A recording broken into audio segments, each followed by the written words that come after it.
dunia, di antara misi utama Rasulullah Shallallahu Alaihi Wasallam itu adalah untuk menyempurnakan akhlak manusia. Gimana? Jadi kadang-kadang menungsane ku wonge pinter-pinter mah iya. Nggih. Pinternya nggih. Ngibadahe mantep-mantep, Pak. Ming kula panjenengan sami kadang-kadang kelemahan niku belum memiliki akhlak yang mulia sebagaimana misi utama Rasulullah Shallallahu Alaihi Wasallam.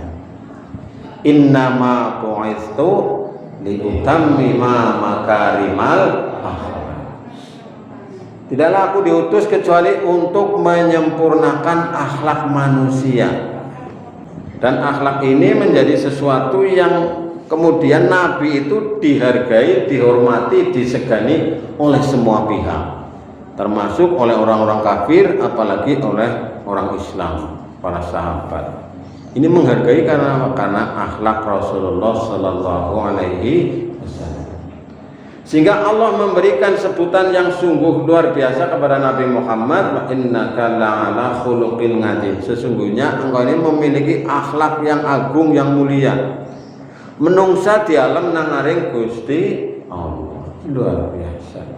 Maka Bapak Ibu saudara sekalian, mari kita bersama-sama secara tahap demi tahap menyempurnakan akhlak kita masing-masing. Karena inilah yang menjadi tujuan atau misi utama dari Rasulullah Shallallahu Alaihi Wasallam. Lalu dalam berakhlak ini siapa yang menjadi contoh? Ya tidak ada lain kecuali Rasulullah Shallallahu Alaihi Wasallam. Laqad kana lakum fi Rasulillahi uswatun hasanah. Sungguh pada diri Rasul itu terdapat suri teladan yang baik. Ya luar biasa lah pokoknya Nabi Muhammad ya. Kula jenengan sami nek dihitung-hitung desa.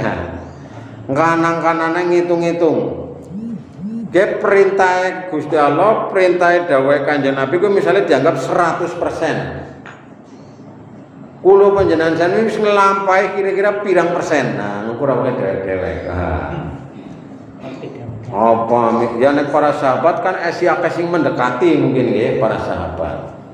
Mungkin di kanane ya 75%. Nah, kemudian tabingin mriki nggih. Nah, tabingin mungkin pirang persen 60%. Tabingin mungkin 50%. Waduh, banget ngelik-ngelik wis tekan kene tekan ring Majenang tekan Cigobang.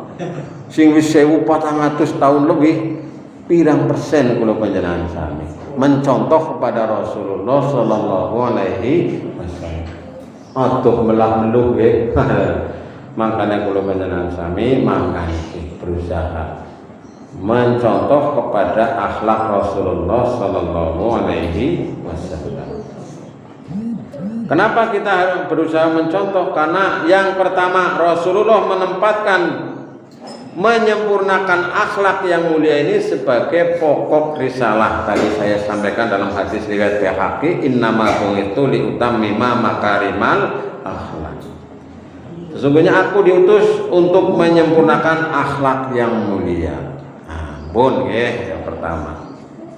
Kemudian yang kedua, akhlak merupakan salah satu ajaran yang pokok dalam agama Islam. Sehingga Rasulullah pernah mendefinisikan, pernah menyampaikan, pernah menasihati. Ya. Agama itu adalah sama dengan akhlak. Maka diriwayatkan oleh Rasulullah Sallallahu Alaihi Wasallam, ada yang bertanya kepada Rasulullah, ya Rasulullah, maddin, wahai Rasulullah, agama gue anu apa jane? Faqala Rasulullah Sallallahu Alaihi Wasallam, husnul khuluq. Rasulullah Sallallahu Alaihi Wasallam kemudian menjawab, ya, agama itu adalah akhlak yang baik. Maka Rasulullah ini mendefinisikan agama dengan akhlak yang baik. Ini sebanding dengan mendefinisikan ibadah haji dengan wukuf di Arafah. Jadi apa yang disebut dengan haji? Haji adalah wukuf di Arafah. Sing bedakna haji karo umroh niku kan wukuf teng Arafah. Nek jamaah haji ora wukuf nang Arafah, berarti hajine mboten sah, kudu dipilih maneh. Nah, jadi ini salah satu dari rukun haji adalah wukuf di Arafah. Senajan umpamane ada orang yang sakit, dia tetap diwajibkan untuk wukuf di Arafah. Tapi carane ambulane kon maring Arafah. Kayak niku Pak. Jadi niki pun dari tanggung jawab rumah sakit, bagian kesehatan memastikan bahwa jamaah kowe mandek ora ketang sedela nang ngaring Arafah. Nah niku. Nah nek jamaah sing biasa niku sedina teng mriku nggih utamane mulai bar zuhur tekan aring bar asar niku teng aring Arafah. Mien aku bayangna sing jenenge Arafah kuwi padha ngentor-ngentor anu kana wis pokoke padha jebule kaya witek. Sedikit sampai witek kaya wit asem niku. Oke banget witek. Witek iyup-iyup gitu nggih, subur gitu. Jadi agama ya akhlak itu. Akhlak apik berarti agamane apik. Kemudian yang ketiga Bapak Ibu Saudara sekalian, akhlak yang baik akan memberatkan timbangan kebaikannya di hari akhir nanti. Nah ini, ma min syai'in asqalu fi mizanil abdil mu'min yaumal qiyamah min husnil khuluq. Tidak ada satupun yang akan lebih memberatkan timbangannya pada hari kiamat seorang hamba selain dari akhlak yang baik. Jadi kula jenengan sami esiana pengarep-arep, esiana pengandel-andel, esiana sindindel diarep-arep besok ya gue nek duwe akhlak yang baik. Min husnil khuluq, dari akhlak yang baik. Hadis riwayat Tirmidzi.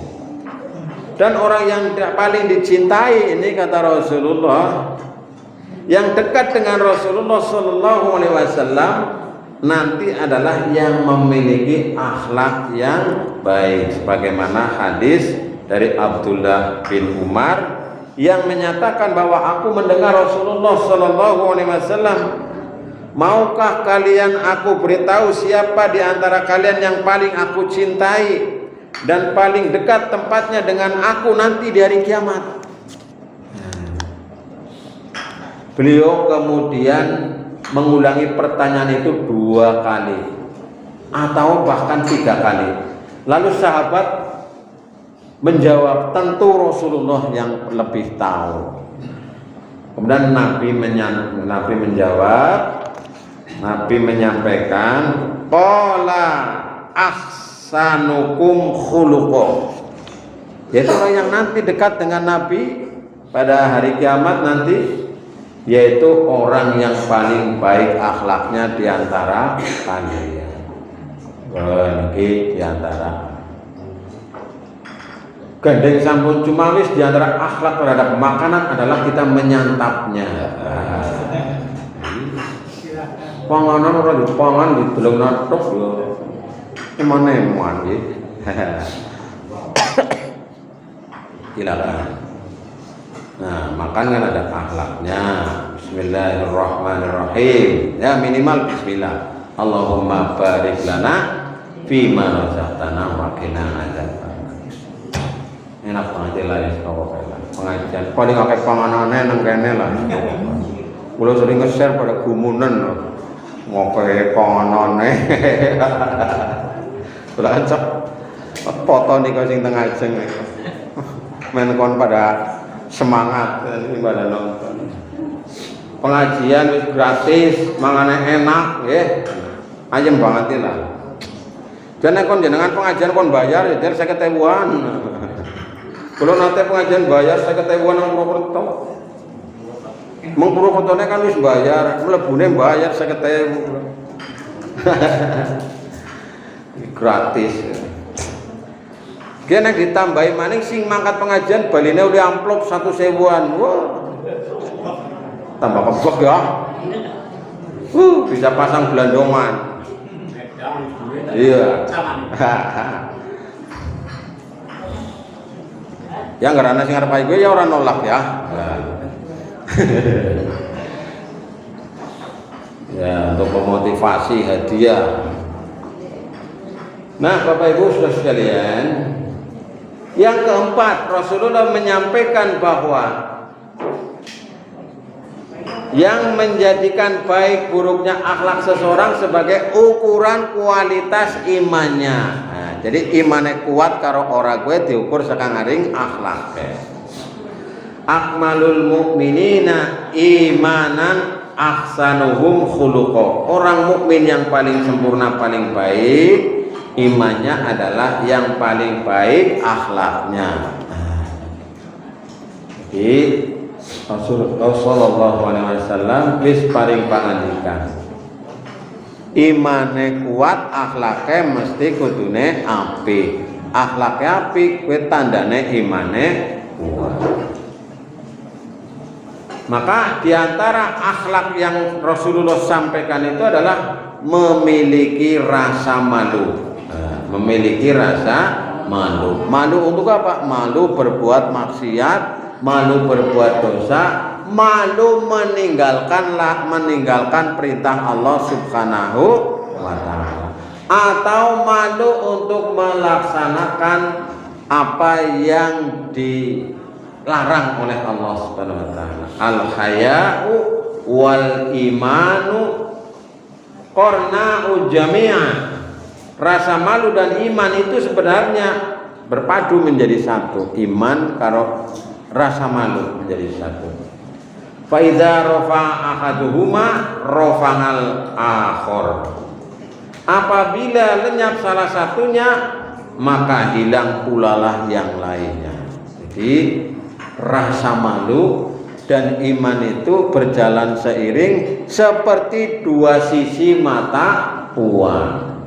Ngarepe karo burine pada baik. Juga Rasulullah pernah bersumpah, pernah berjanji dalam hadis riwayat Bukhari, demi Allah, wallah la yu'minu wallah la yu'min wallahu la yu'min, 3 kali. Qila may ya Rasulullah, Rasulullah bersumpah, ya, demi Allah tidak beriman, demi Allah tidak beriman, demi Allah tidak beriman. Nanti ping telu terus ditakoni nang para sahabat, man ya Rasulullah, siapa gue ya Rasulullah? Rasulullah kemudian paring pangandikan, qala alladzi la ya'manu jaruhu, bahwa itu siapa itu? Siapa dia yang tidak beriman itu ya Rasulullah? Orang yang tetangganya tidak aman dari keburukannya. Jadi tetangganya khawatir oleh sikap tetangganya karena memiliki perangai perilaku yang buruk.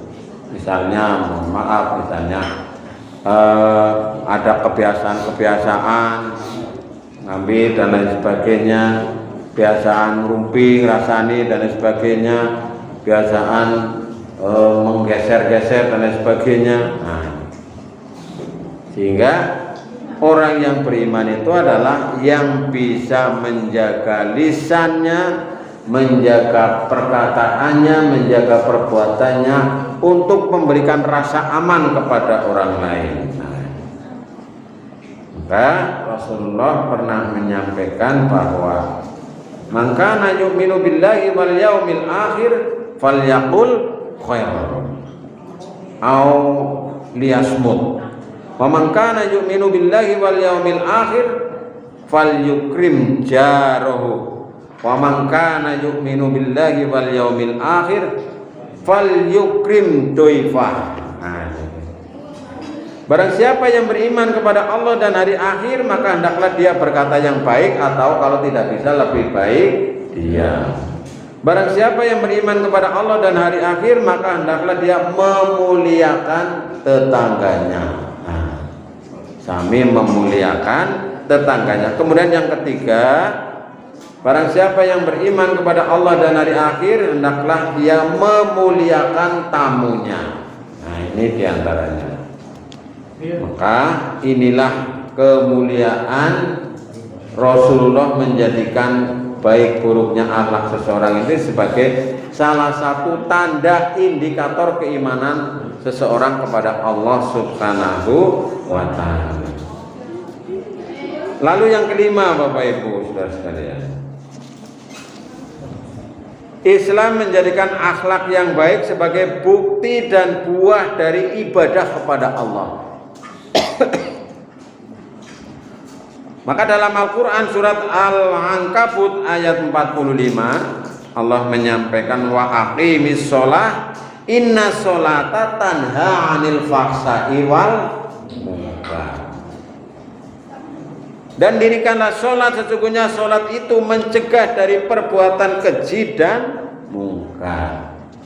Jadi sholat itu ya harus ditindaklanjuti yaitu dengan akhlak yang mulia, sehingga akhlak yang baik itu adalah merupakan buah dari ibadah kepada Allah Subhanahu. Jadi kudu lempeng sholatnya apik, akhlaknya kudu apik. Ngibadahe apik, akhlaknya kudu apik. Wis puasane apik, akhlaknya kudu apik. Jadi itu berjalan seiring sejalan. Ya. Misalnya sholatnya, puasanya, zakatnya, dan juga hajinya. Ibu dan saudara sekalian, akhlak yang baik ini bukti bahwa ibadahnya itu baik. Jadi ya saling terkait. Imannya apik, ibadahnya kan jadi apik ya. Nah, setelah ibadahnya apik, akhlaknya jadi melu apik. Telu-telu nih, iman, ibadah, terus akhlak. Niki telu-telu nih inti dari ajaran Islam. Maka dalam surat Al-Ankabut ayat 45 ini disebut bahwa inna sholata tanha anil fahsai wal munkar. Sholat itu mencegah perbuatan keji dan mungkar. Terus misalnya babagan puasa, misalnya kaitannya dengan akhlak itu bagaimana? Laisa siyamu minal akli wasyurbi. Bukanlah puasa itu hanya menahan makan dan minum saja, tapi puasa itu adalah menahan diri dari perkataan yang kotor dan keji. Jika seseorang mencaci atau menjahili, maka katakanlah sesungguhnya saya sedang berpuasa. Nah, terus misalnya dalam hal misalnya zakat, kaitannya dengan akhlak itu bagaimana? Khudz min amwalihim shadaqatan tutahhiruhum wa tuzakkihim biha.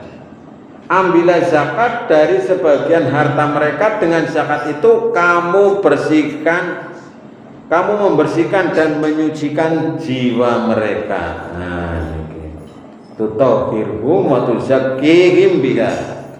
Jadi harta itu menyucikan hartanya, menyucikan jiwanya. Hartanya bersih, jiwanya bersih.